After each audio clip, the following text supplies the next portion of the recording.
Vamos falar agora, gente, sobre reforma tributária, em especial o cashback. Esse instrumento que permite, a devolução de impostos sobre consumo pagos, pelos mais pobres aqui no Brasil, que deve aumentar cerca de 10% da renda dessas famílias que são beneficiadas.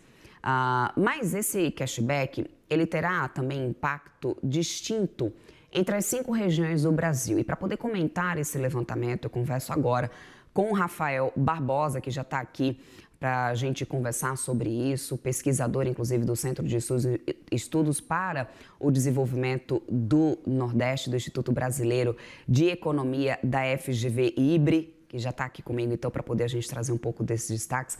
Muito bom dia para você, Rafael. Bem-vindo aqui, antes de mais nada, à nossa programação. Bom dia, Débora, tudo bom? É muito bom estar aqui podendo falar com você sobre esse assunto. Rafael, vamos lá, o estudo aponta que mecanismos de cashback, a renda real das famílias mais pobres pode aumentar, então, em 10% esse rendimento que varia de acordo com região. Quais são os principais canais econômicos, então, que levam realmente a esse ganho de renda? Na prática, isso vai funcionar de uma maneira que seja realmente significativa para a renda dessas, tem uma mudança significativa para a renda dessas famílias? É via maior consumo, maior margem sobre aquisição, via redistribuição direta? Como que isso vai acontecer na prática? Perfeito, muito bom.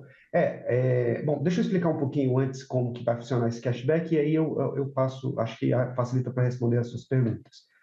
O cashback, então, ele vai incidir sobre as famílias que estarem inscritas no CAD único, e todo o consumo que elas fizerem, uma parte do consumo que elas fizerem, seja bens essenciais, não essenciais, ou bens que são sujeitos a impostos seletivos, eles vão gerar, os bens sobre impostos seletivos não vão gerar cashback, mas os bens essenciais e não essenciais vão gerar um retorno do tributo arrecadado. Para essas famílias pobres, e aí sim, essas famílias têm uma renda per capita familiar de meio salário mínimo, esse retorno ele vai ser significativo. Em termos absolutos, ele é um valor pequeno, mas para essas famílias em particular, ele vai ser um valor bastante significativo. A gente estima, considerando alguns parâmetros, que esse retorno pode ser até de 10%, em média para o Brasil, mas, como você falou, com grandes variações regionais.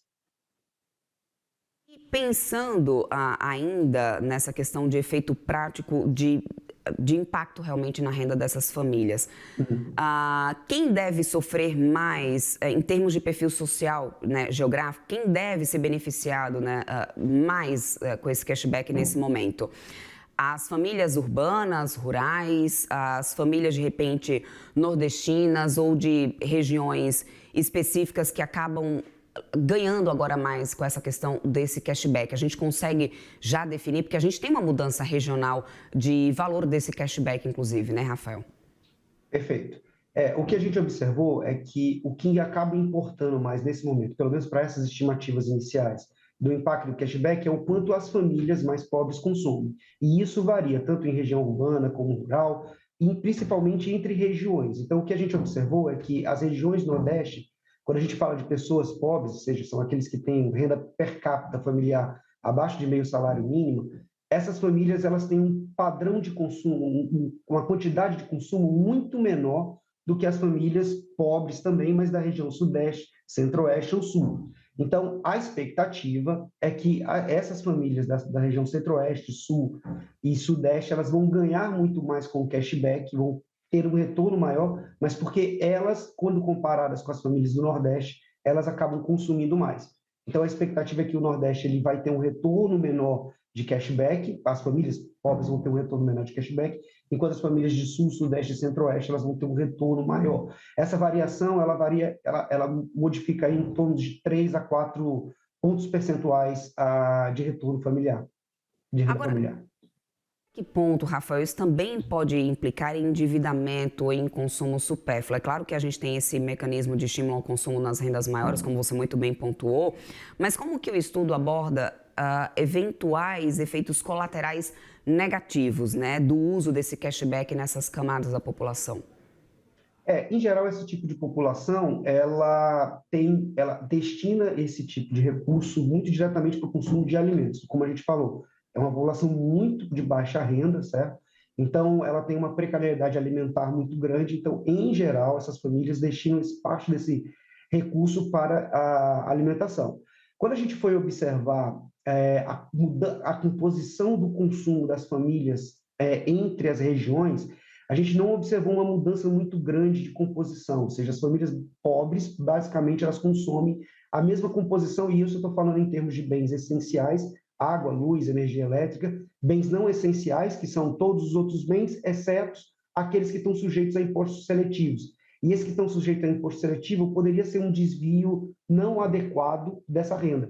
Mas o que a gente observou é que essas famílias têm um consumo menor e bastante estável entre as regiões. Ou seja, o que a gente acredita é que, dada a precariedade alimentar dessas famílias, elas muito provavelmente vão destinar esse aumento de renda potencial para aumentar o seu consumo de alimento, o que a gente espera que seja um resultado muito positivo.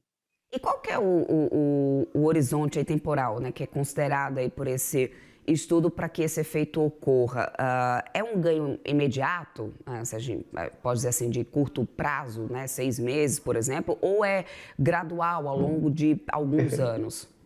Perfeito. Então, a gente fez um exercício de simulação imaginando o seguinte: suponha que os mesmos padrões de consumo atuais se mantenham e a reforma tributária ela entrasse de uma única vez. O que aconteceria, certo? No entanto, esse entrar de uma vez, ela não vai acontecer na prática, né? A reforma tributária, ela vai ter um período de transição e o cashback mesmo também vai ter um período de transição que ele vai iniciar aos poucos. Então, o que a gente espera é que esse resultado ele vai acontecer ao longo do tempo. Tá? Não deu para perceber no nosso estudo, porque não era o foco dele, qualquer mudança de padrões de comportamento que isso possa induzir ao longo da introdução da transição da reforma tributária. Mas as nossas estimativas elas mostram que se a reforma tributária fosse implementada hoje, do dia para a noite, por exemplo, e o mesmo padrão de consumo se mantivesse, a renda aumentaria em 10%. Então, em resposta, pode ser que essa transição ela acabe modificando um pouco os números, mas a gente espera que, ao final da transição, quando o cashback estiver totalmente implementado, o número de benefício de renda que essas famílias mais pobres vão ter seja aproximadamente esse valor que a gente estimou. Uhum. Agora, Rafael, a gente sabe que esse programa exige toda uma estrutura logística, de digitalização de pagamento, né, rede de varejo já muito bem adaptada. E sempre existe algumas regiões mais remotas e algum atraso em relação a isso. Então, quais são os desafios, né, de implementação que podem acabar, talvez, diluindo esse impacto de 10% em cima da renda em cashback? Muito bom. A reforma tributária, ela tem, dentro do seu próprio mecanismo, uma tendência a incentivar os agentes econômicos, as empresas, a se formalizarem, tá? Mas a gente sabe que esse incentivo não necessariamente, segundo a literatura, é suficiente para que as empresas se formalizem. Então, para que esse cashback ele seja de fato recebido pelas famílias, é preciso que o consumo seja realizado em estabelecimentos formais, que registrem lá a cobrança do tributo, que permitam a identificação de quem pagou por aquele tributo, tá? O que acaba acontecendo é que as regiões da Norte e Nordeste, em geral, elas têm um grau muito elevado de informalidade. No próprio estudo, a gente indica essa correlação entre consumo e informalidade. Então, de alguma maneira, a informalidade ela pode ser um fator que reduza esse retorno do cashback. É claro, tudo vai depender de como for acontecendo as coisas ao longo da transição da reforma tributária. No entanto, se persistir uma elevada informalidade em determinada região, isso pode fazer com que as famílias acabem recebendo menos cashback do que era esperado. Agora, Rafael, em termos de política pública, o estudo sugere que esse cashback deve ser promovido via incentivos fiscais, subsídios ou parceria público-privada? Porque qual seria, né, uma forma talvez mais eficaz de operacionalização desse mecanismo? Seria pelo governo federal realmente ou pelos estados? O que na prática vai ser mais efetivo? Ainda não está muito claro, tá, como que vai ser a operacionalização. Isso ainda está sendo decidido e discutido, mas eu acredito que o melhor caminho seja via um acréscimo de Bolsa Família, um acréscimo de alguma renda que possa ser transferida pelo mesmo mecanismo que já existe do Bolsa Família.